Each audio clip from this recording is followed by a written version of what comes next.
aha mukorogu Minisita Kahindo Tafire habiraje cire mukuru w'ihanga agambira abanyisingiro okushagiko murimo gukombeka eirwariro obari kugira ngo burwire tubukushororo mu nganda n'amadini.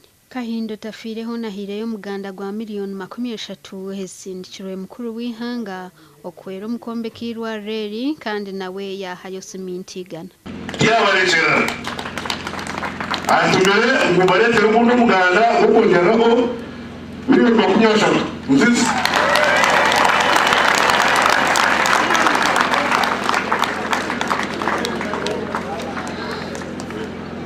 Pero no kipi ya bas.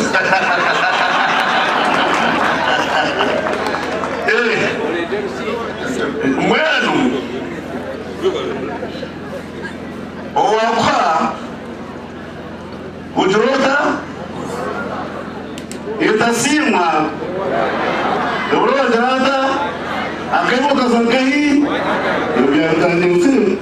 Minisita Kahinda ho nahabwire nkuyanja y'abantu ababire berundanira mukorogu obutari eirwariro ngeri abasiramu bonka kureka nkentunguka yishweka cyabo era hwera abantu bona rutari kushorora. Ibaro umbazo mu banyamuguru umusarabo mu gaturi cyo mu kurusai.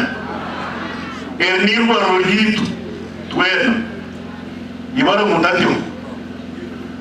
Koko y'umukaturi wafutara hariya fast aid mbabaza twataka baru bosibena makwaza ngari kandi wayikaha ibaro tunda muguru mukaturi chinga no kursayo ninga no saramu ninga tegine dini bakurabura no tunga no juju murwi. So honorable najigura Miriyooni 3 kandi najigaruzo mukigo mugiguze muye musentezi ingaro samani. Omukorogu ngwetabirwe mu abanyabutegetsi abantu baburijo habebembezo ku rugo mu madini gatari gamwe na gamwe kandi ubona bizeye n'ikigenderwa cyo kwombeka eirwariro. Miliyoni 2 Miliyoni 3 ibyo najibagarira mugende mugigure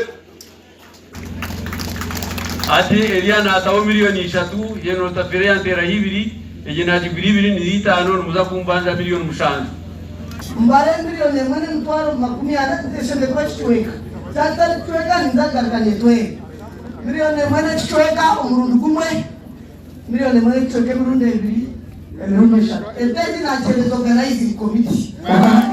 Abasiramu basimirwe habo kwejumbiro muhuru yo kutungura by'amagara kandi umukorogo ahiguherire Miliyoni 998 zirundainwe. Kandi nyenda kwebaza munonga kugira ngo tubachikora nk'abasiramu bonka bayetana n'izindi regions. Ndurusunu wamani.